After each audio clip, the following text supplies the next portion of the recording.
Hi friend, welcome to PLC.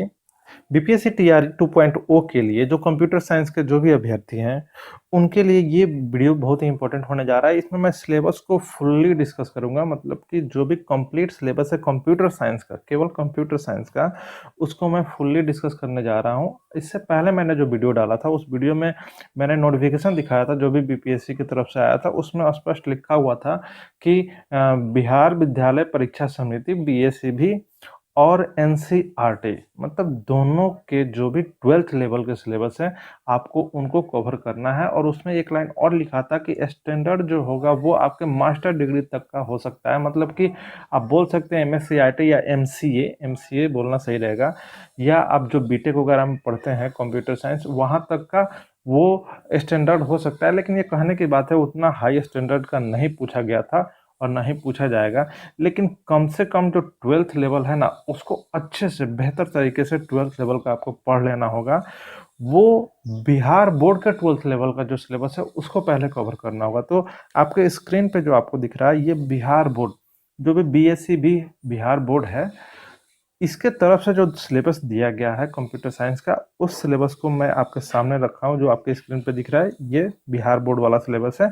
और just इसके बाद मैं एनसीईआरटी का भी सिलेबस रखूंगा, लेकिन मैं बार बार बोलूंगा पहले बिहार बोर्ड को 100% कंप्लीट कीजिए। समय बचे तो एनसीईआरटी पे जाइएगा। लेकिन बिहार बोर्ड से ही क्वेश्चन देखने को मिला था, एनसीईआरटी से क्वेश्चन देखने को नहीं मिला था।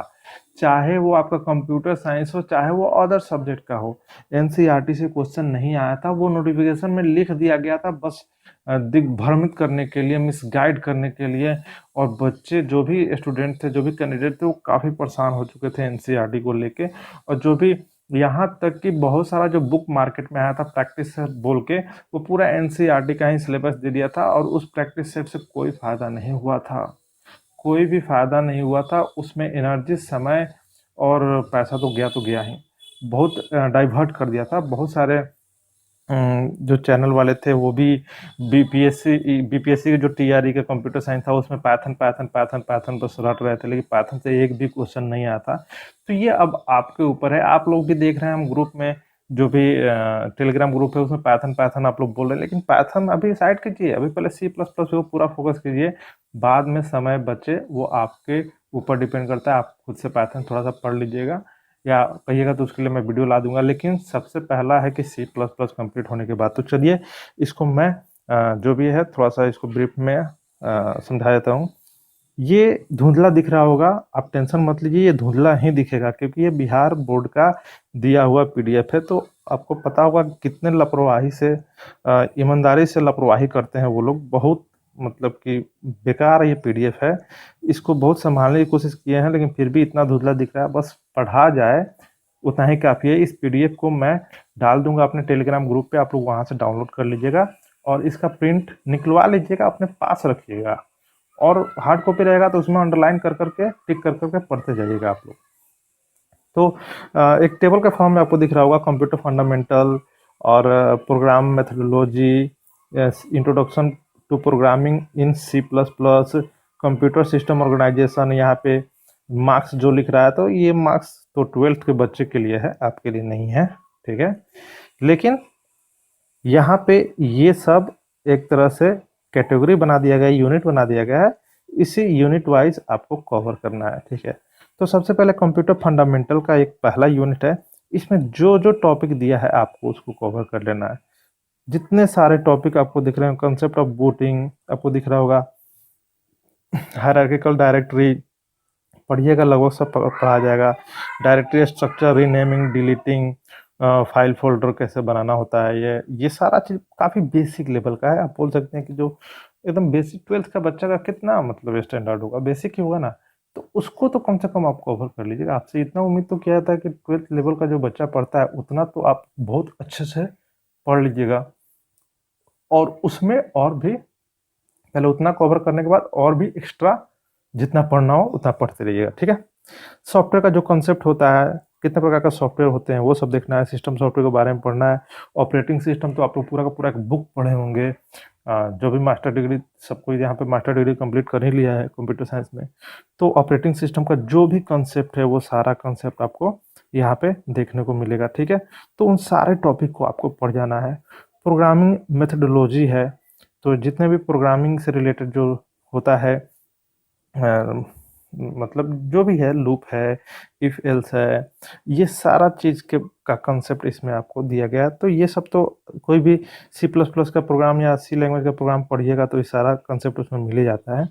तो इन सारे चीज़ों को पॉइंट टू पॉइंट आपको पढ़ जाना होगा। एरर क्या होता है, सिस्टम एरर, ये syntax error, run time error, logical error, ये सब क्या होता है, रन करना, डिबग करना प्रोग्राम को, ये सब देख रहे हैं, रन करना है ना, इससे क्वेश्चन आया था कि नहीं, रन करने का शॉर्टकट की पूछ दिया था। तो जो भी क्वेश्चन आपको देखने को मिला था, हालांकि क्वेश्चन का जो पीडीएफ है वो भी हम डाल देंगे ग्रुप में, हम डाल रखे हैं ऑलरेडी पहले से भी, लेकिन हो सकता है ग्रुप में काफ़ी अंदर छुप गया होगा, लेकिन फिर से हम डाल देंगे। आप लोग क्वेश्चन देखिएगा, क्वेश्चन एनसीईआरटी से नहीं, यहीं से आया था।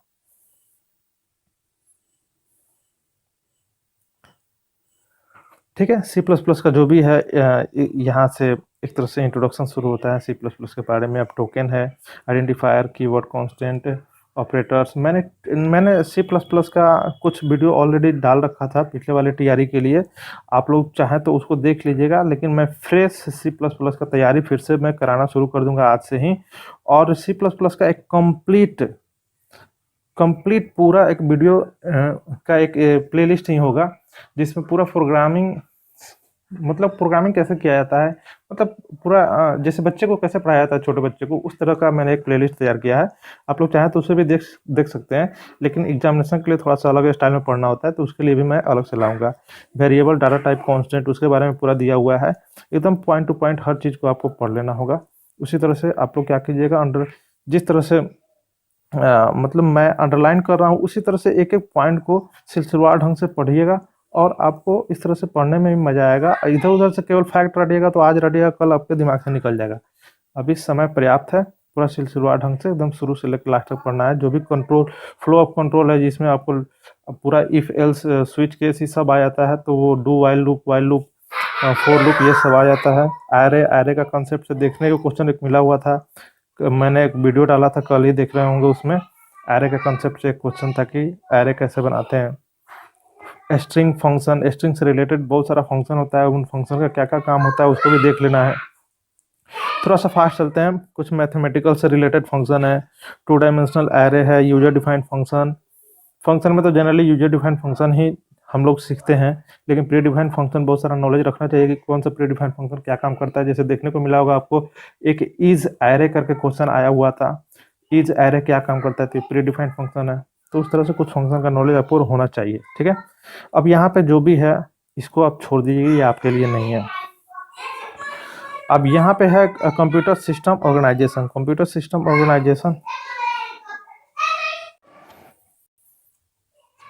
ठीक है, कंप्यूटर सिस्टम ऑर्गेनाइजेशन में नंबर सिस्टम आपको देखने को मिल रहा होगा, जो भी इंटरनल स्टोरेज, इनकोडिंग कैरेक्टर, मतलब जो भी होता है, स्काई, यूनिकोड, ये सब चीज़ के बारे में आपको पढ़ना है।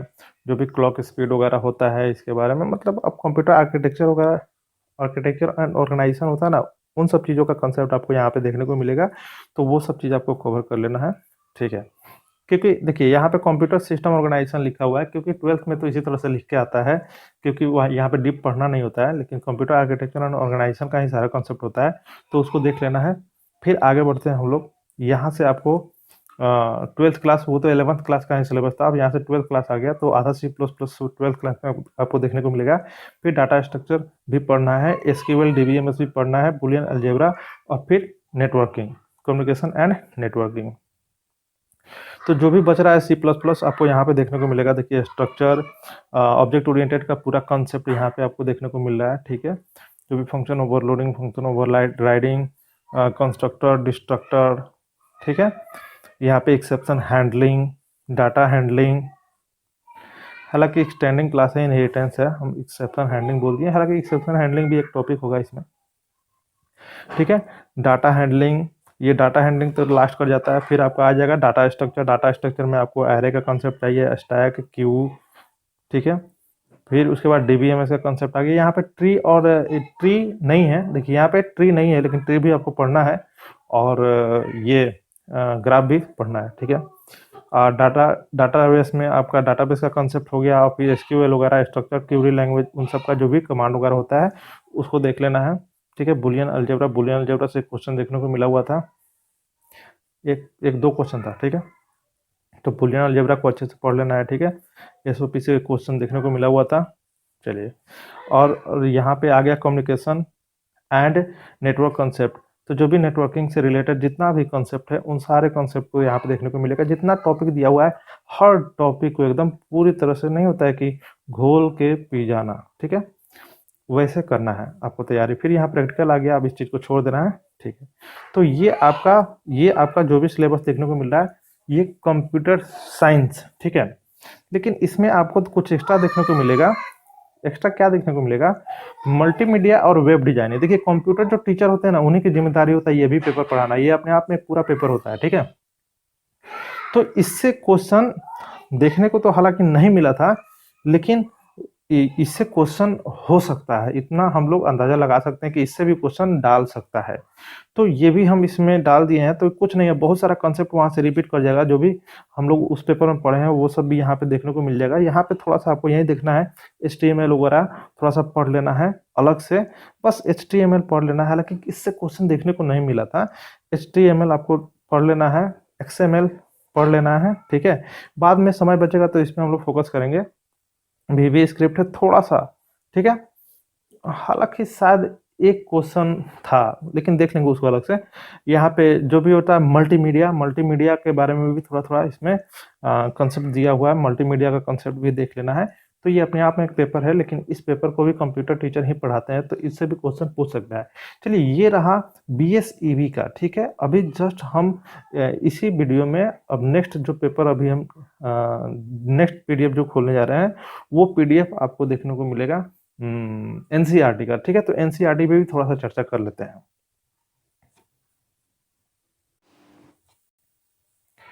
तो यहाँ पे जो आपको दिख रहा है, ये जो PDF है, ये NCERT का है, ठीक है। तो यहाँ पे दिख रहा होगा PGT, क्योंकि जो भी +2 लेवल का जो टीचर होता है ना, उनको PGT टीचर बोला जाता है। तो PGT टीचर का जो कंप्यूटर साइंस का सिलेबस है, ये सिलेबस आपको यहाँ पे देखने को मिल रहा है। यहाँ पे भी देखिए, ये जो पूरा का पूरा चीज़ है, ये आपको मैच कर जाएगा बिहार बोर्ड के भी सिलेबस से। तो ये सारा चीज़ आपको यहाँ पे भी पढ़िए या वहाँ पढ़िए, बात बराबर। यहाँ से जो भी है कंप्यूटेशनल थिंकिंग एंड प्रोग्रामिंग, तो ये भी आपको मिल जाएगा बिहार बोर्ड से, लेकिन ये पाइथन के संदर्भ में पढ़ना है। तो जिसके चलते थोड़ा सा पाइथन का यहाँ पे सिंटेक्स वगैरह आपको फॉलो करना होगा, और वहाँ पे C++ को। तो कहने का मतलब है कि यहाँ पे पाइथन है और वहाँ पे C++ है, ठीक है। पाइथन, तो पाइथन पढ़िएगा, ठीक है, लेकिन C++ कंप्लीट करने के बाद पाइथन पे बहुत मेहनत किया गया था, लेकिन BPSC TRE में पाइथन से एक भी क्वेश्चन नहीं था। ये बड़ा दुख की बात है, क्योंकि बोला गया था कि NCERT से भी क्वेश्चन आएगा, लेकिन नहीं आया। तो आपके साथ ऐसा कुछ ना हो, इसीलिए मैं पहले ही बोलता हूँ, पहले C++ को कंप्लीट कीजिएगा। अब देखिए, आगे चलते हैं, देखते हैं यहाँ पे ये जो भी आपको दिख रहा हुआ है, सोसाइटी लॉ एंड एथिक्स, ये यहाँ पे ही देखने को आपको मिलेगा। ये आपको जो भी BSEB का जो सिलेबस है, उसमें देखने को आपको नहीं मिलेगा, ठीक है। यहाँ पे फिर यहाँ पे आपको देखने को मिलेगा प्रोग्रामिंग 2 करके, तो आधा पाइथन फिर यहाँ पे आपको पढ़ने को मिलेगा। जैसे कि 11th और 12th दो अलग अलग हो जाता है ना क्लास, तो 11th का बहुत सारा चीज़ 12th में थोड़ा सा रिपीट के तौर पे, रिविजन के तौर पे आपको देखने को मिल जाएगा। तो देखिएगा, तो कंप्यूटर नेटवर्क्स 11th में भी मिलेगा, और कंप्यूटर नेटवर्क्स आपको 12th में भी मिलेगा। तो देखिए, कंप्यूटर नेटवर्क यहाँ पे पढ़िए, या आप ये बिहार बोर्ड के सिलेबस से पढ़िए, दोनों का सेम ही लगभग मैच कर जाता है। DBMS आप यहाँ पढ़िए या बिहार बोर्ड के सिलेबस से पढ़िए, दोनों आपको मैच कर जाता है। अब यहाँ देखिए, बिहार बोर्ड और जो भी ये NCERT है, इसमें अंतर बस इतना ही हो जाता है कि NCERT में पाइथन है, ठीक है, बिहार बोर्ड में पाइथन नहीं। बात आप समझ गए होंगे, ठीक है।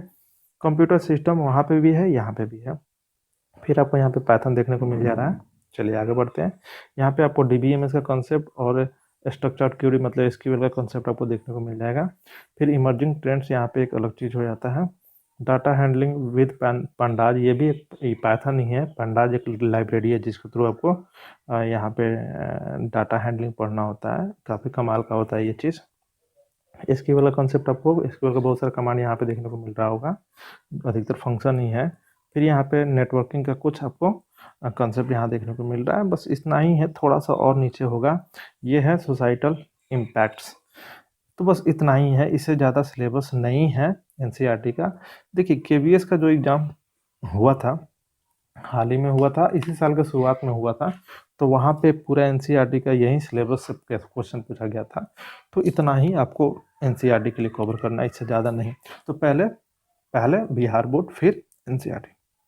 चलिए इस वीडियो को यहीं खत्म करते हैं। ये दोनों पीडीएफ मैं अपने ग्रुप में डाल दूंगा, टेलीग्राम ग्रुप में, आप वहाँ से डाउनलोड कर सकते हैं और प्रिंट निकाल के कहीं रख लीजिएगा और इसी से तैयारी कीजिएगा।